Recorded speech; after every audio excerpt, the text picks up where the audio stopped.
Olá! Na nossa última aula, nós vimos a resolução da lista de exercício número 2, onde nós resolvemos a primeira, a segunda, a terceira e a quarta questão. Vamos dar continuidade, então, resolvendo a quinta questão. Dessa lista que é bastante necessária. Vem comigo. Uma fábrica de calçados destina sua produção ao público infantil, jovem e adulto, de forma inversamente proporcional a 2, 3 e 6, respectivamente. Pode-se dizer que o setor infantil corresponde à metade da produção total. O setor adulto consome a maior parte da produção total. O setor jovem corresponde a menos de 30%, nenhuma das respostas acima. Galera, é muito importante você ver, você ler as alternativas, porque são as alternativas que vão dizer justamente para você como é que você deve resolver na realidade o problema. O que o problema quer na realidade? Okay?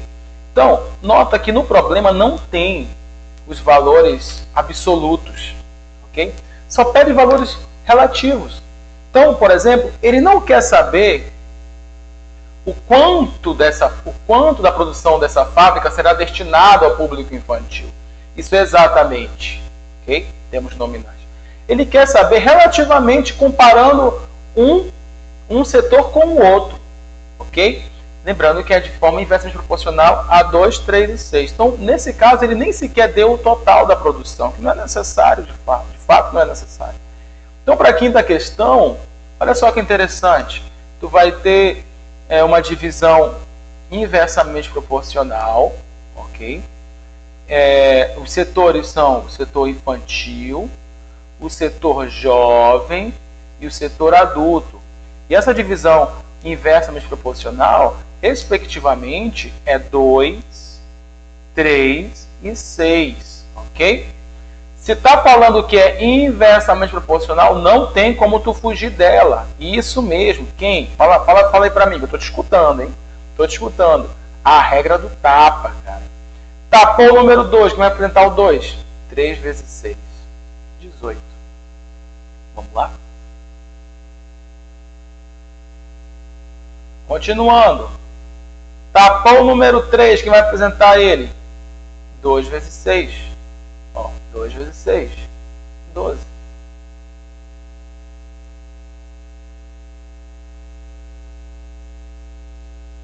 Tapou, por fim, o número 6. 2 vezes 3, 6. Sem graça, né? Perfeito. 18, 12 e 6. Ok? Esses valores eu posso simplificar? Claro que pode simplificar. 18, 12 e 6 eu posso simplificar todos eles por 6. Lembrando, tá, galera? Que a regra do tapa é tão somente para você tornar uma divisão inversa uma divisão direta, porque é mais fácil para você trabalhar. 18 dividido por 6 dá 3, 12 por 6 dá 2 e 6 por 6 dá 1. Ok? Então, nota o seguinte. Vamos jogar o K para você conseguir compreender melhor. Vou jogar o K aqui no primeiro, K aqui no segundo e o K aqui no terceiro. Ele não falou qual é o total da produção, tá?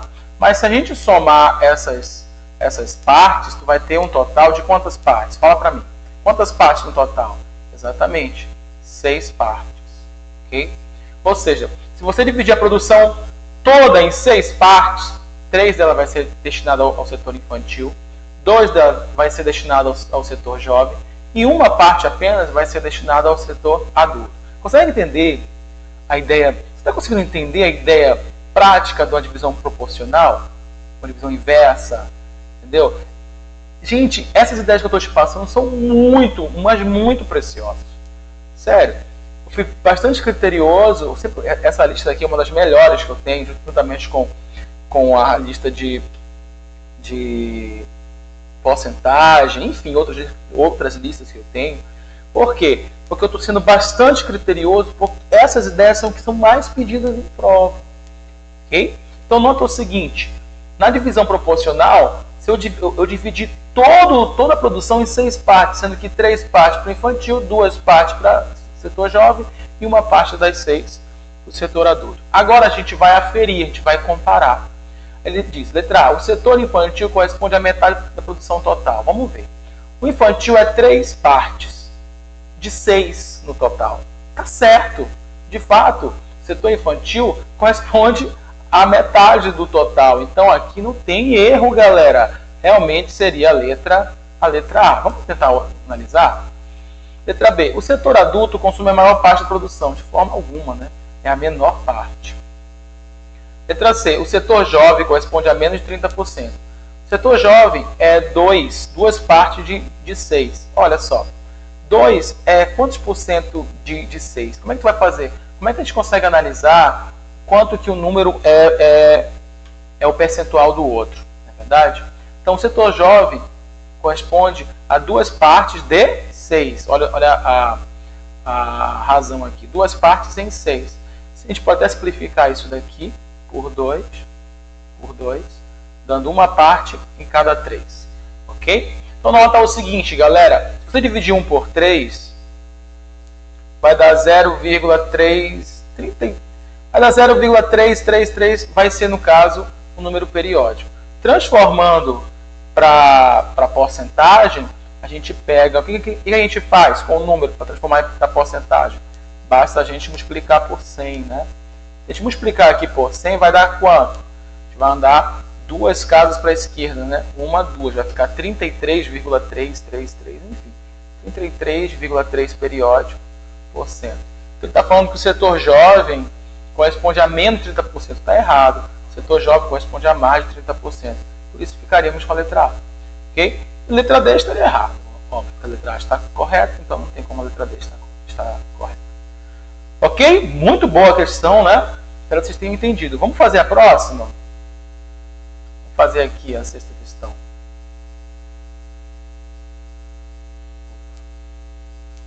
Sexta questão agora. Me ajudem aqui.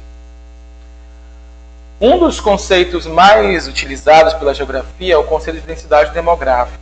O uso deste dado tem como objetivo... Atenção para cá, tá, galera? Densidade demográfica, como pede isso? Meu aluno da prefeitura, como pede essas ideias aqui? Nossa, inclusive é específico do teu edital. Meu aluno da prefeitura municipal, né, da prefeitura municipal de Altamira. Gente, é um tema do teu edital, ok? Meu aluno, aí que estiver assistindo, meu aluno do preparatório para vestibular, para o Enem, pré-Enem. Galera, muito importante que esse tema aqui, ele versa sobre o tema de tipo de razão. A gente sabe que a gente tem alguns tipos de razão, velocidade média, densidade demográfica, vazão e razão. E quando a gente fala de densidade demográfica, qual é a ideia? É sempre, atenção para cá, não esquece, é sempre o número de habitantes sobre a área total onde eles habitam. Essa área total, ela pode ser em metros quadrados, centímetros quadrados, quilômetros quadrados, enfim. Então é sempre, quando a gente fala de densidade demográfica, a ideia é sempre dividir o número de pessoas pela área a qual elas ocupam. A gente vai saber qual é a densidade demográfica. Muito bacana, né? Muito bacana essa ideia. Vamos aqui. Letra A. O uso desse dado tem como objetivo, que é a densidade demográfica, determinar a origem da população de um país ou lugar. Não tem nada a ver. Não é essa a ideia. A gente não vai conseguir determinar a origem da população calculando densidade demográfica. Avaliar o crescimento da população de um país ou lugar. Bem, se você tiver duas densidades demográficas em período distintos, tu pode analisar até o crescimento, mas não é necessariamente essa a ideia. Tá bom? Letra C. Calcular a quantidade de nascimento para cada 1000 habitantes. Também não seria essa a ideia. Olha a letra D. Mensurar a distribuição da população pelo espaço geográfico. Não é número de habitantes sobre a área? É exatamente.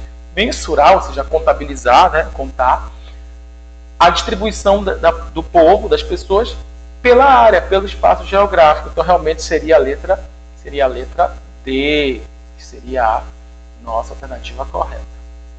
Ok? Muito bacana. Vamos para a 7ª questão. O cálculo correto da densidade demográfica demográfica de um determinado país é A, aí está perguntando como é que a gente calcula a densidade demográfica, né? Já te falei que a densidade demográfica você calcula com o total de habitantes sobre a área, tá bom? Letra A, soma da população absoluta e a quantidade de nascidos vivos. Nada a ver, viajou. Letra B, multiplicação do número de habitantes pelo tamanho da área. Não, quase isso, mas está bem errado ainda. Letra C, divisão entre o número de habitantes, opa, e a área que reside. Opa, exatamente, seria essa mesmo, tá? Letra D. Letra C, perdão. Letra D, subtração da taxa de mortalidade, nada a ver. Divisão entre a taxa de mortalidade e a taxa de natalidade, não é essa a ideia. Já é outra ideia, tá bom? A densidade demográfica é habitantes sobre área. Vamos fazer uma aplicação da ideia de densidade demográfica? É a 8ª questão. Olha só. Cerca de 20 milhões de brasileiros vivem na região coberta pela Caatinga, em quase 800 mil quilômetros quadrados de área. Quando não chove, o homem do sertão e sua família precisam caminhar quilômetros em busca de água dos açudes. A irregularidade climática é um dos fatores que mais interfere na vida do sertanejo. Segundo esse levantamento, a densidade demográfica da região coberta pela Caatinga em habitantes por quilômetro quadrado, importante que ele manteve, né, a unidade, então não vai precisar você fazer uma conversão de unidade aqui, é D. Galera, ele quer saber a densidade demográfica, sabendo que na Caatinga habitam 20 milhões de brasileiros para uma área correspondente a 800 mil quilômetros quadrados. Ele quer saber a densidade demográfica? Olha só que fácil. A densidade demográfica você calcula dividindo o número de habitantes pela área. Portanto, a densidade demográfica vai ser o número de habitantes, que no caso são 20 milhões, 1, 2, 3, 4, 5, 6, dividido pela área, que nesse caso são 800 mil metros quadrados, né? 800 mil quilômetros quadrados, perdão. Então seriam 20 milhões de habitantes distribuídos em 800 mil quilômetros quadrados. Aqui a gente pode cortar esses 5 zeros com esses 5 zeros, 1, 2, 3, 4, 5, bem aqui, para ficar melhor a divisão. Não é? Então, a densidade demográfica vai ficar 200 dividido por 8, que vai ser igual a, meu Deus, 25. Opa, é isso mesmo, 25.